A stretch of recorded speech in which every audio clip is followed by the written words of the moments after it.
Eclectic Arts Media. But on the other hand, listen, if I'm not pulling you up there with me, that's my job. I gotta work a little bit harder. I play the drums. I don't think the people who listen to me on a record think I have a vagina or something. Oh yeah, I do speak. That is a fabulous question. Put it in 3 different volumes just so it's manageable to turn the pages.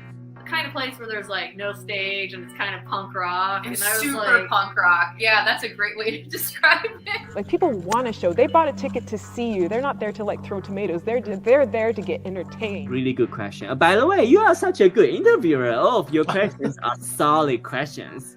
Oh, thank you. I appreciate it. But I had to read lines, and I was like, I don't do that. Very sad. Sad I can't have both.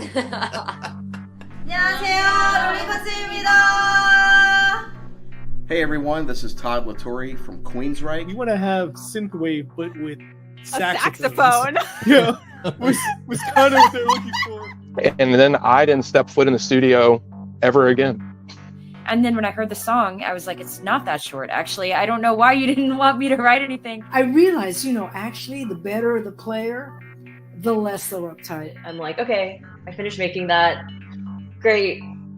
Proud of it. On to the next thing. But I had such a great crew that I think they were able to, crew and cast, that they were able to keep up with me and the plan. Ciao, sono Ginger Costa Jackson e io sono qui con Eclectic Arts Media. Cześć, a ja to ja. Oglądacie właśnie Eclectic Arts Media. Cool. Scott, mastermind. I would say Gordon. I'm going to hyphenate it. Musical genius. I'm going to say Sasha Hart. And Tosh is inspiration. My piano teacher's name was Lala, and I was deathly afraid of her because I used to watch Nickelodeon, and for whatever reason, like, they portrayed piano teachers as like the worst thing, like the worst people ever. I think that the instruments I haven't touched for a reason, because I don't want to tackle them. Because it's like the double reeds, the oboes, and that's too far. I've dabbled around with clarinet a bit, and I played a little bit of trumpet here and there. I love it all, but I have a hard time finding the time to put in the regular practice. So the graphic, if anybody goes back and looks at the archives of it, the graphic that we have on the sides of the stage, we specifically made that stencil because it would look good on a t-shirt. I don't know, I just love this region in general. The Pacific Northwest is by far like my favorite part of the world, so yeah. Of course, for us, like, whatever part of the world we're in is our favorite part of the world. Same with the songs. We're like, this one's my favorite. No, this one's my favorite. Same with the books that we're reading. Like, this is my favorite book I've ever read ever. We're having a great time. Yeah. Good afternoon, good evening, good morning, wherever you are in the world. I'm Mark Sugiyama from Eclectic Arts Media, based here in Seattle, Washington. And thank you so much for joining me on this Wednesday, the 20th of December, 2023. And I'd like to thank Jupiter Jetson for joining me on Monday. She's always such a wonderful, interesting guest. And she even made use of a technical glitch and kind of worked it into the live stream for a little bit. And she's just always a joy to have back. And if you'd like to know what I have coming up, I'll be honest, I don't have anything confirmed right now. There's always some things that are in the works, but whether if they happen this month or if they're going to happen in the new year, just kind of remains to be seen. But please follow me as Eclectic Arts Media, one word, on Instagram. That's where I post everything first. And then some of that information migrates over to other social media platforms. If this is your first time joining me on my YouTube channel, if you do me a huge favor and please hit the subscribe button as well as the notification bell. And if you're over on the Twitch side of things, if you could follow me over there, I'd appreciate that as well. And happy holidays to everybody. It's hard to believe that we're to this point that, a week from today, or 2 weeks, a week from today, it'll be 2 days after Christmas. And hopefully everyone's kind of in that spirit, or at least in a good place. And this is my Sunday afternoon, almost evening. So I'll be heading back to work to my Muggle job tomorrow. I do see some comments are already coming in, so I'll take a look at those really quickly. For those of you that are not familiar with my live streams, you can always join the chat via Twitch or YouTube, and then I'll try to incorporate those questions or comments as much as I can into the chat. I know sometimes guests actually have other windows open, so they're seeing what's kind of being said as well. That's completely up to them with whether they choose to do that or not. But yeah, this has been potentially, this could be my last live stream of 2023. Analytic wise, this is what is this? Number 39 out of about 350 that I've done since 2020. It's funny that I was sitting here as I was getting ready to do this interview and thinking back about some of the interviews I've done live stream wise and also in person. And as I watched the video intro, I was like, oh my gosh, I forgot about so-and-so and so-and-so that I met in person. And some of them actually came from the virtual tour from 3 years ago that I finally got to meet this year in person. So that was really special. So it's really nice that I'm getting a mix of virtual world and in-person world, and all of the events. I've reviewed my last holiday show for this season, so that's all been put to bed and everything else. I just said yes to a couple new movies that I'll probably be watching within the next week, and I think those are coming out. I think one of them's in January and one's not till February in the theater. So we'll kind of see what's going on in the film world. But yeah, it's been a really interesting year. I have a feeling actually I might be talking with my guests a little bit about 2023 as well. So again, thank you so much for joining me and for all the support that you've been giving me over this year and also the past, well, two and a half years of doing the YouTube channel and the Twitch channel as well. All right, here we go. My guest today is an artist that I first met in September of 2017. She and her bandmates welcomed me into their world in a sincere and heartfelt way. They had an immense impact on my life that is still felt to this very day. When I was asked to open the virtual tour in 2020, the bond we all shared deepened that much more. We reunited in person during the summer of 2022, and it truly felt like seeing lifelong friends all over again. Eclectic Arts Media would not be what it is today without the love and support from this artist and her band. I now consider them friends for life, and I am humbled to be a part of their tribe. It is my absolute pleasure to welcome to the Eclectic Arts Media virtual studio, Miss TASH COX. Hi, Mark. Hi, Tosh. How are you? I'm good. How are you? I'm doing really well. Thanks so much for joining me. I'm so glad that we can finally get a chance to do this. Yes. Yeah, I'm so honored. Thank you for including me, especially this being your last one of the year. I think that's a special way to bring out the year. So. Yeah, I absolutely agree, and it's something that it's not lost on me. When I'll definitely always remember the first person and the last person that I've done. Not to mix them all of the people that I've had in between. It just kind of works out that way. And I'm definitely a nostalgic kind of person when it comes to December and the holidays. I tend to think back over the course of my year of what I've done and accomplished and things of that nature. So yeah, when I think of the live streams, I'd be like, Tosh was the one that finished out 2023 with a bang. And let me change this real quick over here. And so, I have something that was so interesting. Yesterday was my Saturday. So I was out and about kind of doing some things. And over the PA in this place that I was at, I heard the original version of Land of Confusion. And I'm going to be completely honest. It sounded so weird. It sounded so foreign to me. Because I'm so used to the Alice version that when I heard that one, and even like that mid-song breakdown, the da da da da, I'm like, this sounds strange. It doesn't sound right. So everything flipped around. That it's like Alice is the original version to me in my head, and the Genesis version is the cover. Well, I consider that another deep honor. Genesis is amazing. It's such an amazing song. I wish we had written it, but we definitely put our hearts into it when we did the cover. So, but yeah, that's as with every cover, we're actually very selective about the covers that we take on because it has to be something that we really deeply feel. So we put a lot of love into each one that we end up doing. So yeah. Absolutely. I remember you telling me in person in 2017 that the state of the world kind of influenced that song, and I didn't even think about that per se. I was just thinking, well, this is a song from that period of time, and it's like, gosh, yeah, there was a lot of intention behind this song, why you picked it. So everything you just said rings true. Yeah, absolutely. It was the same with when we covered Ordinary Worlds by Duran Duran. we released it in 2020, and the music video that we had done for it actually was all done virtually. It was people that were sending in clips of themselves, and it really did ring true for that period of time, at least what it meant for us during that period of time. So, yeah. Yeah, see, and so for me, and again, welcome everybody that's in the chat. I see lots of folks from Alice TV and Sasha, and a chef who made your hot sauce, and Yes. I see Alex. So yeah, it's great to have the Alice family. Alex. Yes. But I think back to when that video premiered during the virtual tour. So for me, I got a chance to see it for the first time, as did all the fans that were watching it, and seeing all the clips and how it was put together, and people in your circle, the Alice circle, were a part of that. And it's so weird. And we kind of talked about this at one point, how on one hand that was a little over 3 years ago, and then on the other hand, it felt like it happened a couple of days ago, in a weird, just kind of a weird timeline kind of way. Yeah, time is so fluid, isn't it? It's so funny that we are at the end of 2023, and I don't know about y'all, really feel like this year has just gone by in a blink. I'm already here. It's very strange. Like, I kind of feel we're still in 2019.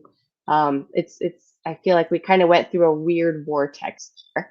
So I feel like 2020 and 2021 were like definitely years of like they were blips that kind of happened. So Yeah, absolutely. And as I kind of mentioned during this intro, this video part, that meeting some of the people that I had interviewed during the virtual tour and then meeting them in person in 2023, it's kind of like, well, I know I interviewed you in 2020, and it's so strange that now you're here in front of me and we're talking face to face, and that energy exchange is happening. I mean, it's very, very cool. But then we immediately start talking like, yeah, I remember this was going on in that person's life with their family and their kids when they're doing the live stream with me.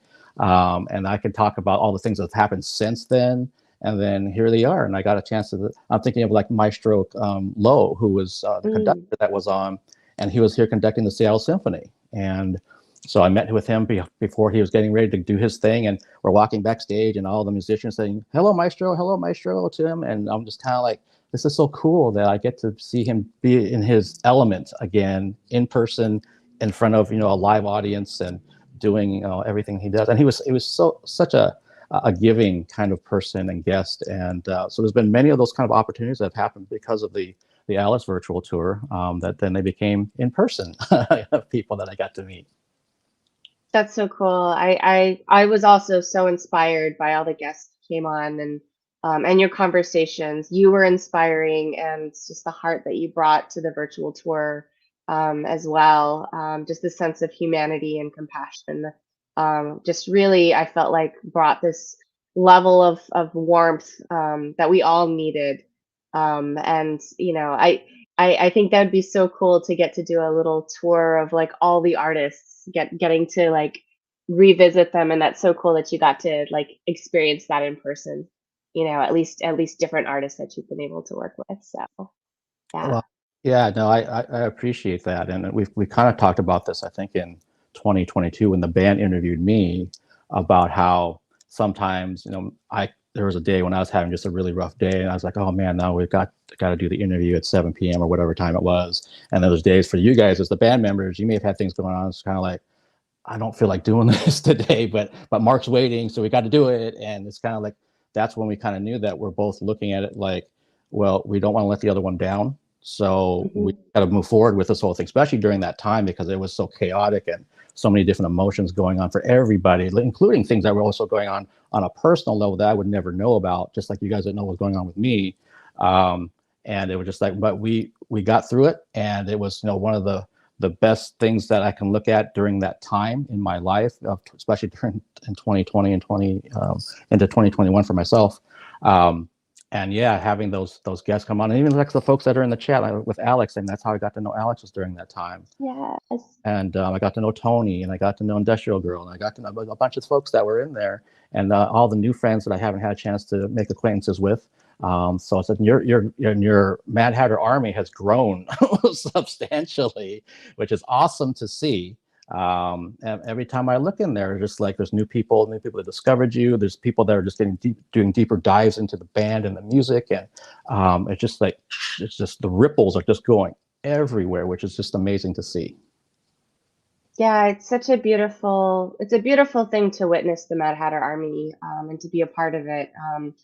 As you were mentioning during the pandemic 2020, one of the things that we did after our live streams was doing the tea times afterwards, where we all would just like hang out and chat. And there were days where some people were having really hard days and hard moments, and I think that was really the foundation behind the Hatter Army, was just really being present for one another, and bringing a sense of kindness that we all needed in our lives. And that's something I witness even now. Like that was very foundational in our community, where the world can be such a harsh place. It can be hard to be human, right? And it's important to have light in your life, in whatever forms and shapes that you can have. And we made the decision. We were like, let's see if we can bring some light in our own little small way. And it's been so beautiful to witness that in our Mad Hatter Army, in our community, to see just how kind everyone is to each other and how supportive people are, for each other. There's a lot of artists in our communities, people that they express in different ways, whether they consider themselves artists or not, but they express themselves online, and I love that people are so open and gracious, and I think that's something that I love that I get to inhabit. Yeah, and it's really a testament to you and the band that that you've maintained this vibe that you want the Mad Hatter Army to be, because it could be something when you get more and more members, it's harder and harder to kind of keep that vibe the way you want it to be. But I've been in there, and I definitely am kind of a surveyor from the sidelines, if you will, and I noticed that the vibe hasn't changed. It's exactly how it was when it started, even before the Mad Hatter Army was officially made, and people were just kind of chatting with each other in groups and that type of thing. It's the same people, which is really nice to see, because again, sometimes as things get bigger and bigger, then other elements kind of infiltrate it for whatever reason, and it's kind of hard. Like, well, this is what we want to foster, and you've managed to foster, and that has to come from you guys, from the band first. If it doesn't, then everything goes every which way, and then who knows what you end up with. So no, it's really, again, a testament to you, and also, yeah, all the folks that are in the part of the Mad Hatter Army, that they understand that this is what you're signing up for in terms of acceptance, in terms of being open about just different things and different walks of life, that this is where we're going. And if you're on board with that, that's great. That's what we appreciate. So it's great to see that it hasn't taken a sharp left somewhere. Yeah, absolutely. I think there's magic in intention, and that's kind of the intention that we set out for, and it's also been helpful for that other people in the community are like-minded. Like we're all kind of mad together in kindred spirits in that way, and I think that everybody's just kind of self-curated, so everyone's just, it's been a natural progression in that way. So yeah. Yeah, absolutely. Like I'm seeing Jason's talking about, Mark, I wore my Alice beanie to the grocery store and recruited a few new hatters. And yes. Yeah, that's awesome. I think many fans can attest to that. Even like for myself, if I've been in a photo pit wearing my hoodie with my Alice stuff on, and sometimes people are kind of wondering what that is, who that is, and it gives me an instant conversation piece automatically. I've mentioned this many times during my live streams over the last 3 years, that something related to Alice always comes up, and I always talk about what that period of time was for me. And so sometimes the guests will say, Mark, after the fact, can you send me some links? Can you do something for me? Because that band you were talking about, 20 minutes ago, who is that? And so I'm more than happy to do that kind of thing. So I think everyone's kind of their own part of the street team, really, out there in their own way. Whether you're wearing merch, whether you're just talking about something, you're posting about something on social media, talking to people in real life, like what Jason's talking about at the grocery store. And that's how it spreads. It's word of mouth, really. Yeah, absolutely. It's been a very organic growth process for us. We've never thus far been an entity that has any kind of viral growth. It's just been sort of a slow and steady through word of mouth, through touring, and just, continuing to put our music and art out there, and people sharing that with their friends, with their loved ones. And we've managed to maintain our friendships, which what feels like family, honestly, as we've been growing. So yeah, I love our story. I love us. Yeah, I mean, as you were saying that, it just reminded me of some of the times when I would be watching the tea times during 2020, and then there would be some people that were coming in that knew you from the Mankind is Obsolete days. I mean, like, they saw you live several times, and here they are still following your, Alice and Alice Underground and Bash Rock and every other kind of System Sin and everything else that's going on in the world of Alice, and they're still there, still supporting. And that's again, that's a testament to you and the band and all the fans, that it really is like a movement going in the same direction, instead of like kind of going here, kind of going there, kind of going over there. It's just like, no, we're all going this way, and come on board. Yeah, I really feel that. Like, it's we never really set out with any of our projects that we've started to for fame or popularity or that sort of thing. It's always been about self-expression and healing, and trying to find, I guess, our voice and who we are in all of this. And I think that's been, kind of felt throughout our communities and the people that have come along for the journey. And it's very, I feel like, mutually inspiring. Like, other people will share their stories and what our music has meant to them, and that inspires us to continue creating what we do. So I feel like it's this beautiful self-perpetuating cycle. So yeah, it's definitely been amazing to see people willing to come down the proverbial rabbit hole and going on this journey with us as we've been growing and evolving. Yeah, absolutely. And I want to we kind of touched on this a little bit earlier, but when you look at the whole of 2023 for you personally, with the band, if it's the shows you played or the songs or the videos you've released, what kind of things kind of stand out just off the top of your head from 2023? Ooh, I love this question. You always have the best questions, Mark. Well, off the top of my head, we headlined the first goth festival in New Mexico, and that was so beautiful and it's such an honor to be a part of. They have an amazing community there. I love that the promoters and the bands and the DJs are all supportive of each other, and yes, there can be blips blips in the matrix, so to speak, and conflicts, but they've managed to work things out. And it's really great to see a healthy, booming live music community. Since we are actively touring artists ourselves, like, it's something I really love being a part of. And so, like, I know there was a lot of love put into putting that festival together. So that was one thing that we loved being a part of. We played the Vampire Ball, put together by House Acros. Again, it was so cool to watch.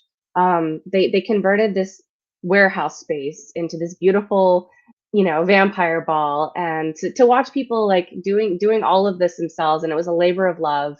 And to be a part of that was really amazing as well. We got asked to play Dark Force Fest in the spring.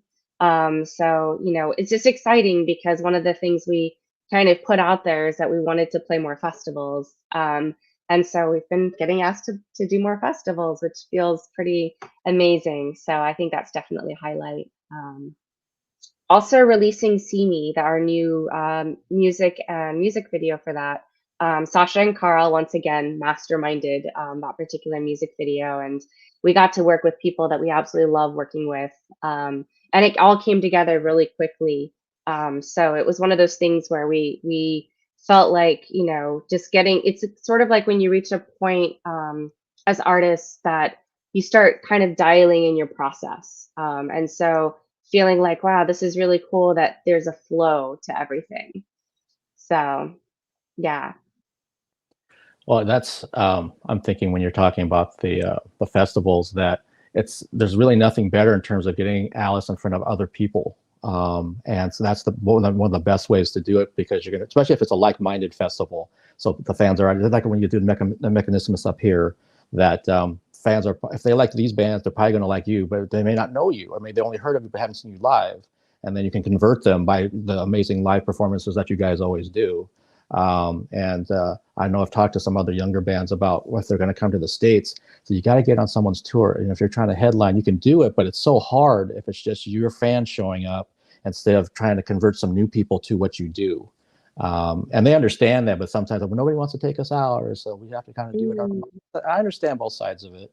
But it's like, if you can, if you're making friends with some of these promoters and these managers and these other bands that you're touring with, they might be the link to get you to that festival or to that other tour that you're trying to get on. So you're in front of, again, a new audience to help just grow that whole thing, because it's, as you guys all know from touring all over the place, that it's a lot of hard work, and it's constant work too. You can't just do it a little bit. You have to keep doing it and keep doing it and keep doing it. Just watch that thing just kind of bubble over and start getting to the point where you're playing festivals, and then and more people are showing up to your shows, and you're playing bigger venues and all that.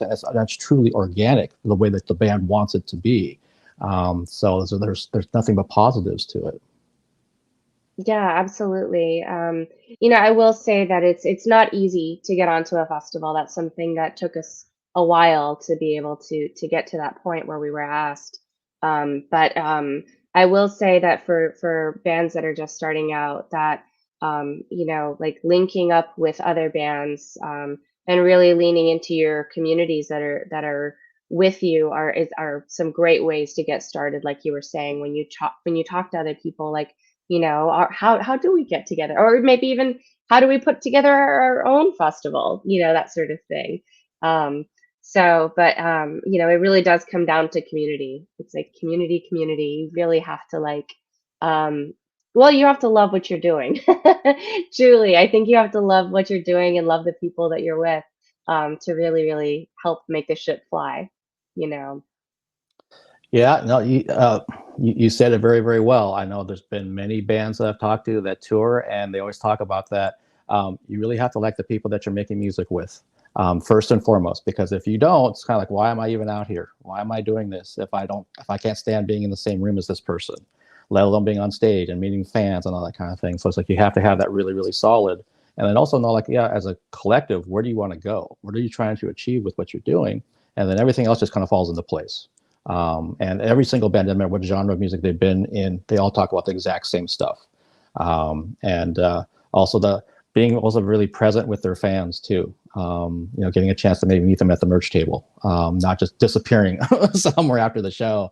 And so even if you're super tired and you just drove 500 miles and the last thing you want to do is maybe talk to somebody, it's like, well, no, you're planting seeds. This is why you do this. And a lot of times, as soon as like you mentioned earlier, as soon as you talk to people, they start getting inspired themselves from talking to the fans. It could be someone they don't even know about. It's like, I didn't know who you were. You're opening for so-and-so, but I just want to come over here and talk to you about, I thought I really liked that last song you did, or I want to buy that t-shirt now. And it just like, that's how this ball gets rolling and keeps rolling.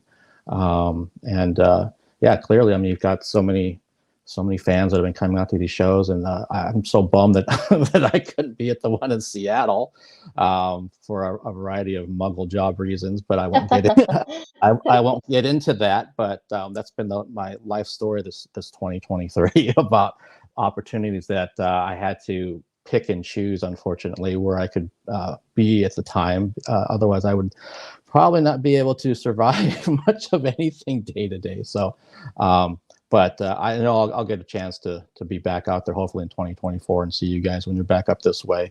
Because I think I even mentioned, like, 2022, I saw you 3 times, and 2 of those were unintentional. And then this year, I went I went 0. I went for a big old goose egg, which I was not happy about. But anyway, it'll all kind of get back together in 2024. At least that's my goal. Well, I just have to give you props, Mark, for the fact that you continue to put so much love into eclectic arts, into bringing to light like so much art and music that all of us should be more aware of, and working so hard to do it, even with your job, because I know that it's so hard sometimes to juggle and to push past that fatigue point when you're like, okay, I just want to come home and put on my comfy clothes and fall asleep. So, like, major kudos to you, Mark, and much gratitude for doing that. Well, thank you. I sincerely appreciate that. I'm not going to lie. And people that watch my live streams know I'm very, very transparent about how there's been times where I thought, I'm just going to hang this up. I can't do this right now. I'm getting pulled in too many different directions. And then I just kind of wait, just kind of let, take a breath, do whatever kind of relaxes me and makes me feel good. And then kind of come back to things the next day and kind of see where's my head at. And it always puts me right back to what, well, no, I want to go see that show. No, I want to talk to that person. No, I want to do this kind of stuff. So I just have to kind of catch myself, like, just find the balance, what I'm always looking for. Find that balance. And as long as I'm not overdoing any end of what my life's like, then I'm okay. Even like if any of the Muggle people that I work with are watching this right now, they know I love the job and the place. It's just the schedule. The schedule's brutal. But the flip side of that is that I could talk to somebody like some of the international guests I've had, because my past Muggle job was 8 to 4:30 Monday through Friday. I couldn't do that kind of thing unless it was on a weekend, and most of them do not want to talk to anybody on a weekend. So I was like, okay, I guess if I say yes to this job, all these international interviews go out the window. And then when I took this job, it was the other way around. It was like, well, no, you can do international interviews, but you might not get any sleep at night. So it's like, okay, what do I do? I learned really, really early on, because I started this other job in April, that I had, like, I think the ballet one Saturday, and I had the opera the following Friday or whatever. And then I had a touring band on the last Friday of April. And the opera and ballet and musicals and that kind of thing, that doesn't take that much out of me. So I can just kind of do my thing, come home, even if I'm only sleeping for like an hour, hour and a half and going to my job, I can kind of make that work. But meeting like bands like yourself or the band that I met at the end of April, I'm all kind of, the adrenaline's pumping. So I'm just kind of like, and so I can't get to sleep. And so that I literally, my friend texted me that I went to the show with, she was like, I hope you're asleep right now. And I mistakenly texted her back, which I shouldn't have done. So then she knew I was not sleeping. And she's like, Mark, you have to be at work at whatever time? I'm like, yeah, Mom. And she was absolutely right, because I was under an hour of sleep and then I had to go to work for 8 hours. Some people can do that. I can't. I just can't do it. And so I had to shave a bunch of stuff off my schedule that I already committed to, which I felt horrible about. But it's like, I told them, so this is what's going on, and they all understood. But just for me personally, I'm like, I don't like doing this when I have to renege on something, no matter how legitimate it is. And then June, July, it was just kind of a constant thing. So like moving into 2024, though, I know what I have in front of me. So I can say, I can't take on all of this, but I can take on these things, and I won't extend myself. So at least that's what I'm telling myself. not knock on wood, we'll see how it goes. But no, again, thank you for saying that. And but again, I think for the fans and for anyone else that's watching this, that Alice has been so inspiring on so many levels for so many different people, myself included, that it really does feed off of each other. This whole entity, it just keeps going and going and growing and growing. And I know I've been kind of talking about this for the last 30 minutes, but that's so true. And I never get tired of talking about Alice to new people. And I'll be honest, that's kind of rare. Other bands, I'll talk about them every now and then, but I don't sit there and just keep cheerleading them as much as I do with Alice and all. Especially when I start talking about all the projects that are under the umbrella, that's when people's mind gets blown. Just like mine was when I first found out. I'm kind of like, can you repeat that? Did you just say that you said? And so even like when we did the fun table session last week, I think like in Bree and Crow's case, they may not know about all the other aspects of what Alice does. They just kind of knew this one thing. It's like, if you tell them, and Bree just texted me 2 days ago about something, I was like, hey, you need to check out this stuff too. And she didn't know about, it's like, oh my God. But that's just, when you guys kind of get into the system, the bloodstream of people, you never leave. You just make yourself at home. Well, we like that. We like providing a little cozy home space. The Alice space. You do it very, very well. Thank you. Yeah. I know one thing that I said to myself in my head was that I wanted to kind of bring up at least one question that I'd asked the guys during 2020 that I showed some of those clips from before we started doing our live stream. And Carl's was in 2021. It was something separate. And so I'll ask you this question. I think I asked Steve the question, which was, if you had to come up with one word for each member of Alice, what word would you pick? And also include yourself in that as well. Oh no, this is such a hard question. I mean, it's a great question, but it's so hard.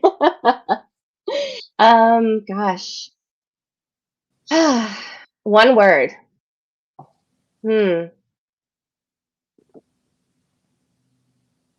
Honestly, I mean, I feel like I would use the word genius to describe every single one of them. They're a genius, each one of them in their own ways, but I mean, I can go into specifics about the genius that I think that they all inhabit. You know, Sasha has this incredible visual and artistic presence and genius that I think is so unique. She sees the world in such a unique way, and it's amazing when we're doing our creative retreats and we're writing music, and she'll visually describe what she's seeing, which often lends itself to future music videos. Where like, and it's sort of like a back and forth bouncy ball situation where it's like, okay, toss, your turn, you know. And so she'll come up with some amazing concepts and stories that really influence the music as well. So like that's the level of genius that I see Sasha at.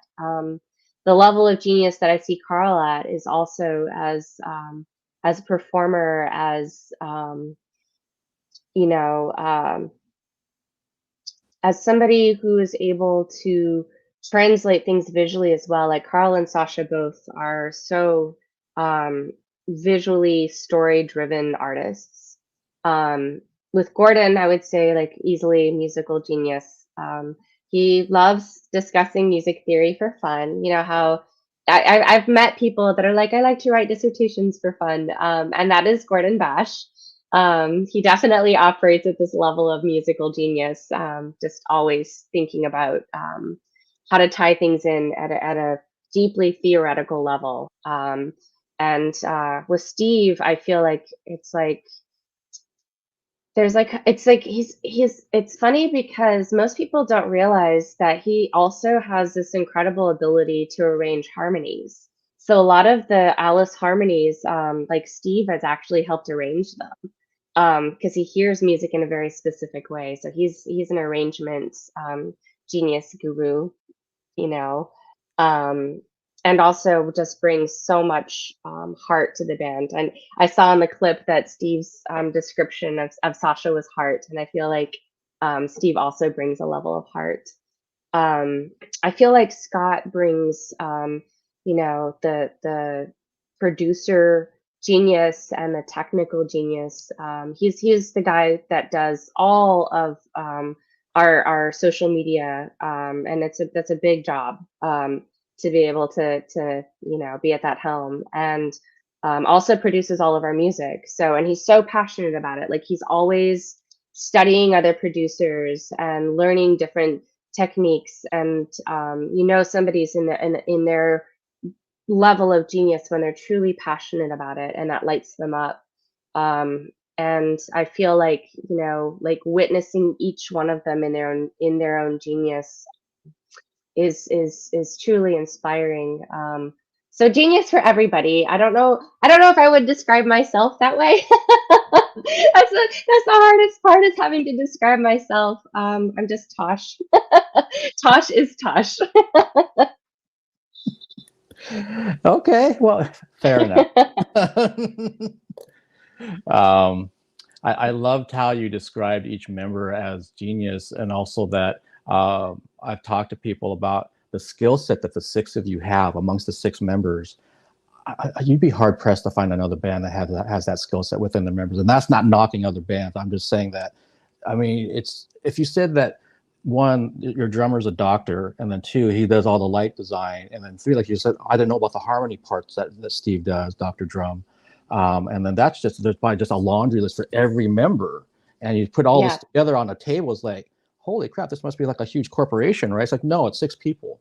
They all have this huge skill set, and when you put it all together, it's like magic, basically. Oh, it really is. I often describe Alice as sort of this incredible like creative think tank. Like it's so fun when we do creative problem solving together. Like sometimes we'll have like certain like complicated things that we need to sort out, like technical things or whatever, even creative things. You drop the question into the bucket, and just the amazing back and forth that goes back and forth between all the members. It's really incredible. And I think it really is because everybody not only inhabits their level of genius, but everybody has the ability to hold space for everyone else and to listen to each other's ideas. I think that any group flourishes, and we've all been able to grow together because we have the ability to listen to each other's ideas. Like we might not use all of them, but just the fact that we listen to it and we're like, hey, let's try it out. Let's try out this like really mad, crazy, far left idea. Let's just try it, and that's kind of our MO is why not, so it makes for very, very fun creative sessions when we do them. And and also even on tour, we get super juicy when we're on tour. We love to like muse on ideas, and that's how a lot of our ideas come out. It's just the time we spend together, and we're like, hey, we should try this thing, and we should try this thing. So yeah, the group definitely lends itself to very, very juicy, creative think tank. That's a really good way to put it, because as you're talking about that, I'm thinking back to the individual conversations I had in 2017 up in Everett with you guys, and Carl wasn't there at that point. But I just remember thinking, like, I think it's even in my little video clip when Steve was studying for his exam as a doctor, he had to like renew his licensing or something. And he was just talking to me about that. And then 2 minutes later, Gordon's talking to me about ancient civilizations from some book he was reading. And then Scott was setting up the merch, and he was talking to me about, I think was asking more about music related things. I didn't know about his production side and everything else he had in his background. Gordon was trying to explain all of his gear to me, and I didn't even ask him. It was kind of like all of these pieces were there, let alone when I talked to you and Sasha for the video interview piece. And as some people already know, we didn't know each other. It wasn't like we'd, done this before. I saw you guys live 5 times prior to this. It was kind of like, you're new, I'm new. I just kind of was interested in this. I saw you in Seattle. 2 days later, I saw you in Everett. And I was just I still remember, I will never forget this feeling driving home after that Everett show of like, I was just kind of in this weird daze of like, what just happened with this influence of what you had over me. And my job at the time was stressing the hell out of me, and I didn't like it. And then I ended up leaving that job in a month. And I started pivoting in a totally different direction because of that time I spent around you guys. And so I can only imagine when the 6 of you are throwing ideas around to each other. Yeah, you're definitely listening to everybody, and no one's being discounted at all.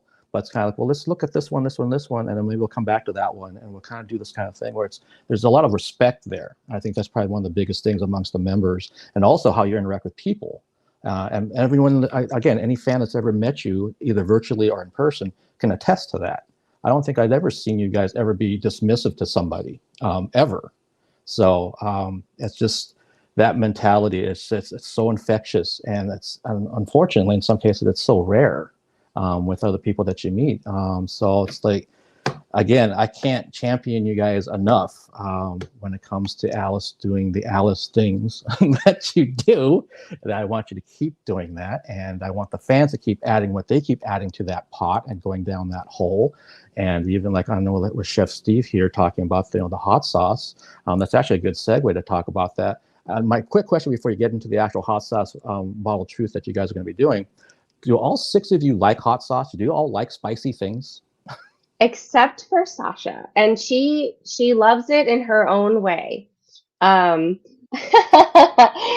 of us love, like when we go to New Orleans, we always get a Pepper Palace. Like that's a requisite stop. And they have like all the different tasting stations. And anytime we can try hot sauce, we do. We actually carry bottles of hot sauce with us on tour. And people who know and love us will bring us like, gifts of hot sauce. And so it was so amazing when Steven was like, so he sent it over like to sample, and all of us were like, this is incredible. Like it's so tasty. It's so good. I'm super excited to share it with people because I'm like, oh, everybody needs to try this. I already went through my bottle, sadly, so I think I will try not to eat all of the hot sauce myself. But yeah, Sasha's the only one, and she even liked it though. She tried it and she was like, this is very tasty. It's very spicy, but it's very tasty. We've tried to find hot sauces that she can have.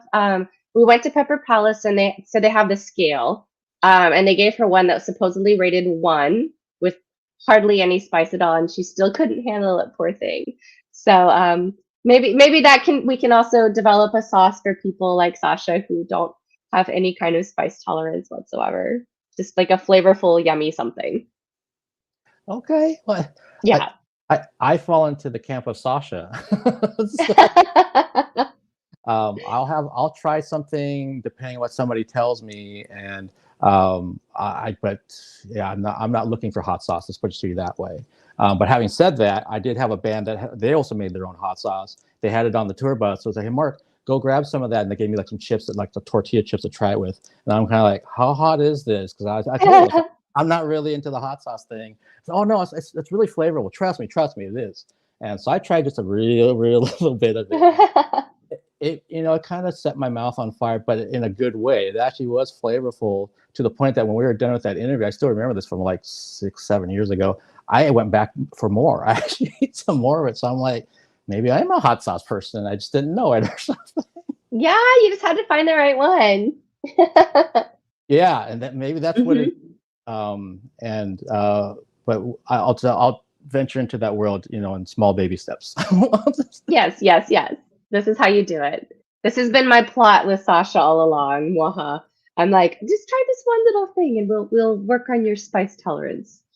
So yes, I'm right there with you, Sasha. I'm right there. But also that along with the amazing hot sauce that's coming out next year, you personally, and I have it. It's over here. You wrote a children's book, and I understand from last week you were working on a second one, and you got some other things. They're in the hopper here. Kind of tell myself and the viewers here what you got going on. Wow. So yeah, working on the second children's book. Also, we're releasing an app called Tour Router.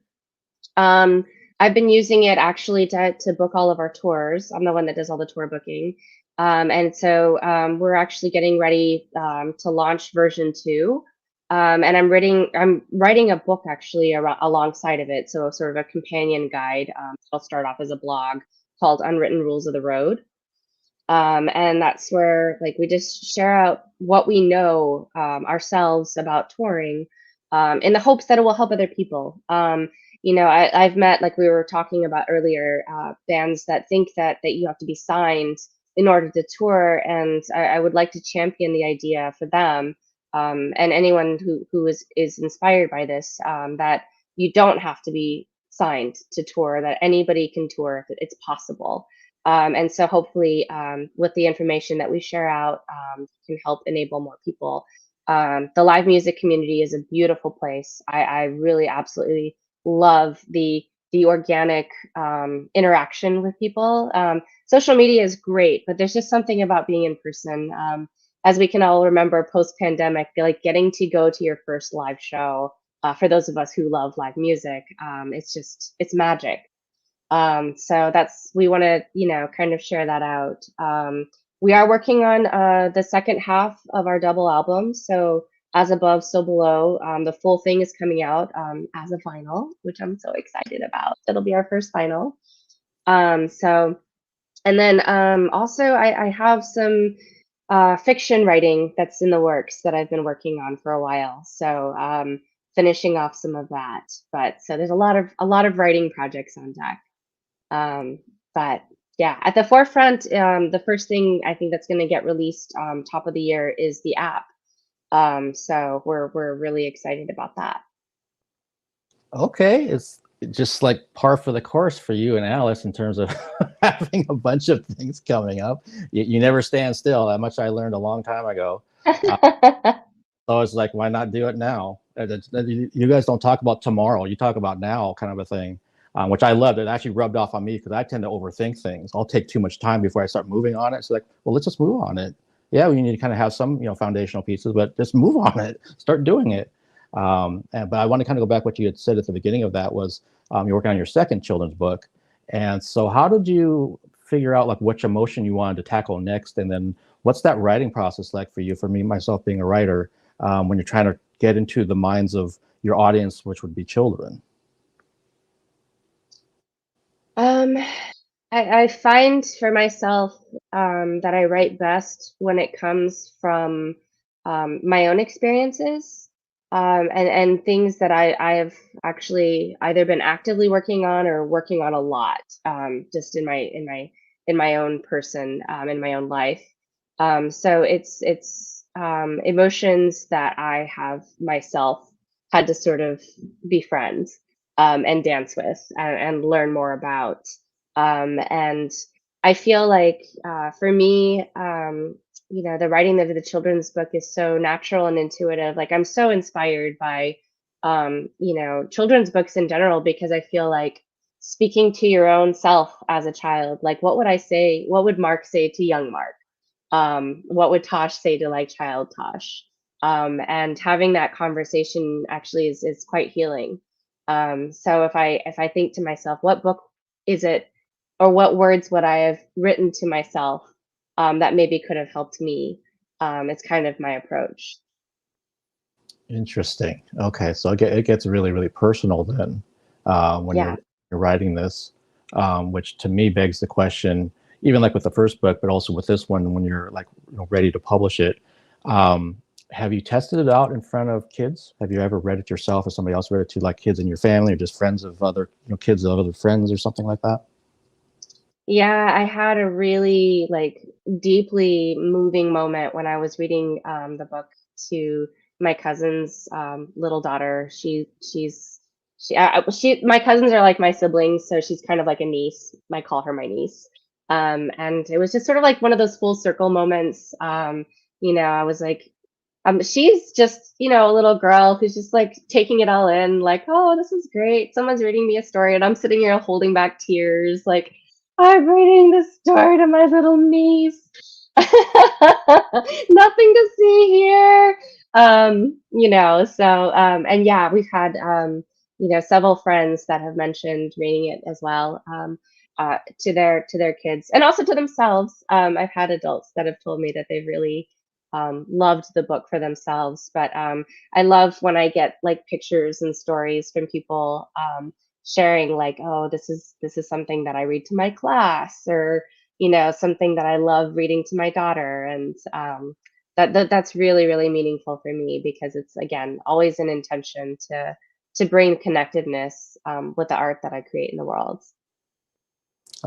That's got to be incredibly special when you're, like you just said, when you're connecting your art with this, if it's family audience, if it's friend audience, if it's just a general audience, maybe people you haven't met yet, that they're getting moved by what you wrote and what you produced. I'm thinking back to, I was on the flip side of it when I used to be a teacher, that I was reading a children's book that, I don't know, gosh, now I'm putting myself on the spot.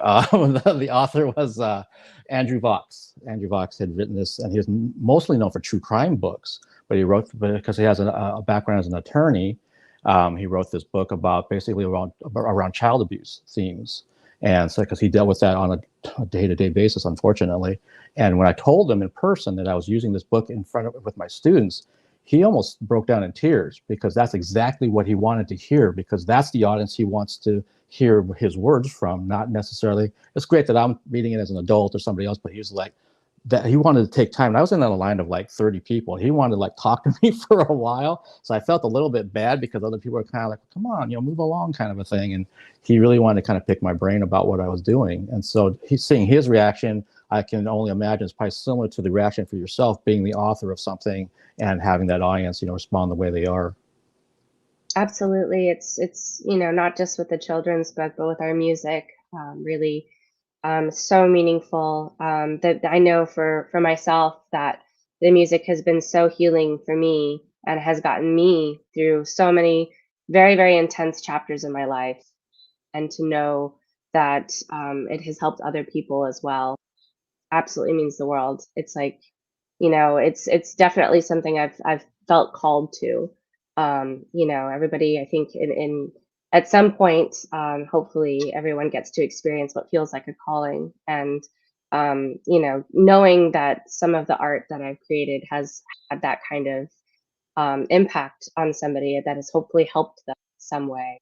I've always looked at music in particular as being sort of the hope in the Pandora's box of humanity. I feel like it has this incredible power to heal. And so knowing that that can help heal other people, it's really, you can't ask for a greater reward, really. That was beautifully said. Yeah, I'm thinking about the times when I've been listening to Alice's music and when I was not in the best headspace, and it was something that just kind of brought me back to a good headspace, and kind of let me know that you know, people go through these periods of time that are just, you wish they weren't there, but you're kind of going through it, and you have to find a way to get yourself through it. And for me, it sounds like a lot of other people as well, including yourself, music's that big piece. And that's why for me, not only for Alice, but some of the other artists that I listened to during the course of my life that were just so pivotal, just for that alone, I will always revere them, because I'll remember what was going on. And when I was listening to that CD just on repeat, because that's the only thing that got me through what I was going through. And for some people that don't know, because I haven't talked about it on a live stream, and I won't go into details, I had a really bad experience last October. And so that was one of those times when I was constantly having to listen to music, pull anything that would kind of keep me together, because October, November, December of 2022, right into this year, I was all over the place. And thankfully, bands like Alice, performers like yourself, it's the things that I was leaning on. And I really, really needed it. And so it's so interesting that sometimes, as we were talking earlier, someone might send me a message. If someone was watching something that I was doing, even if they're just putting in the chat or later on the DM me about something, and something that they really pulled from something I talked about, I'm like, I wasn't even trying to do that, but it's so amazing that you reached out to let me know that, because it just makes you feel that much better about what you're doing. And that, hey, I am connecting in some way, and I didn't even realize I was doing it, but here I am in the worst possible state of mind, and yet I didn't come across that way to somebody else that still was professional, still had my interview skills together, and didn't completely lose it. And little did I know, somebody's like, wow, this is, Mark, when you said this, it really kind of resonated with me. And I'm like, that pulled me out of my dark space toward a positive space. And so it really is a back and forth with community and everybody else. But yeah, I always have to lean back on certain bands when I'm in those spots, and Alice is absolutely one of them for myself. Oh, that really means a lot, Mark. You are definitely a light in the world, and that means so much, because we need more of your light. And I'm so sorry that you went through that difficult chapter. I'm glad that our music was at least a piece of what could help during that time. Yeah, thank you. No, it absolutely was. I mean, I've got my stuff right over here that I was pulling from. And I'm so old school. I don't have Spotify playlists. I don't have you know, the Spotify wraps that they've been putting out for December and all that. I have my CDs and I have my other stuff that I listen to. So I physically have to decide, what am I going to listen to that's going to kind of get me in a better headspace. And there's certain things that just really were just the same kind of ones I kept pulling from. And Alice was absolutely one of them. Because it also, the music then becomes this doorway to the other experiences I experienced with you guys. So that I can remember all those really good, positive things. So then that also helps. So the music kind of jump starts it. And then I remember when you finally got to see them again in 2022 in July, and what that felt like. And remember when you first met them in 2017, and this long journey you've been on with them. There's a lot of really good things in life. You just have to remember that that's there. And so what's going on now, it'll pass. It's temporary, and you will get to these other pieces. And so I have to constantly remind myself about that sometimes when I'm in those spots. And I'll be completely honest, sometimes I have those spots even now from what happened over a year ago. I'll wake up one day, I'm like, oh my gosh, you gotta be kidding me. I thought it was kind of past this, and it's like, no, I'll think about somebody or something that we had done, and it's like, then it starts going down the spiral, and then I go, wait a minute, let's kind of go to what you normally do to kind of get yourself out of that spiral, at least to stop it. And I always pull on Alice and music, and the wonderful memories I have of all of you guys. So I love that. I love that. I feel like it's so important to know your anchor points, and that we can be there, giving you virtual hugs. I like to think of real kindreds as that there's really no time and space, and even like physical space, that really disconnects us. Like, we're always there with each other. And so I think that's the power of music, is that it creates this virtual space, this energy field, if you will, where when you step into it, it's just like you're just right there in that present moment, Yeah, absolutely. I totally agree with that sentiment. And I think, again, I've seen people in the chat talking about, they found Alice during some of their toughest times. So I'm not alone. You're not alone. If you're one of those people, if you're just discovering Alice for the first time by watching this live stream, that's like, absolutely check out their music when you're done with this live stream if you're not familiar with them. If you want to bug me about it, or join the Mad Hatter Army, and you can kind of see what the whole community is about. People will talk your ear off about this band, rightfully so. And I think that's why there's so much heart from the fans, because it comes from the band, and then there's that profound impact, and then we just kind of put it back into the Alice world, and it just kind of goes from there. And again, I can't thank the band enough for everything you've done for me, just from the live stream standpoint, let alone to some really rough times that I was going through, that you helped get me through it. So I can't say enough good things about the band. Well, the feeling is very, very mutual, Mark. Well, I appreciate it, and appreciate everybody that's been in the chat. And I think this is actually a good place to we'll kind of wrap this up. It's been about an hour or so, and I could probably talk to you for another 3 hours. But I also want to kind of hold that off for maybe another one down the road, when things are kind of, a good place to kind of reconnect with everything. Perhaps that'll be when I actually reconnect with all of you in person. I can't wait. Yeah, me either. I still can remember that Saturday that you guys were going to play at the Funhouse, and I had to look at my schedule. I'm like, you gotta be fucking kidding me. That's all I remember saying to myself, because I had, so basically, I'll tell people really quickly that I can only realistically maybe cover 1 to maybe 2 events at night. It doesn't matter what it is. And if I try to do 1 or 2 things back to back, or God help me if I try to do 3, I'll be in a body bag the next day, because I just can't function doing that and also doing my job. So unfortunately, Alice was here on a Saturday, and it was like, so that's my Wednesday, and I'm like, wait a minute, I have to be at this thing on Thursday, so that means I'm gonna get like an hour of sleep, and I have to sleep the next day, and then I got this other thing on Friday, which I was trying not to do, because if I could have removed the Friday, then I would have been there Saturday for you guys. But I'm like, shit, make this work. There's another wonderful artist, Vienna Tang, who I haven't seen since 2016.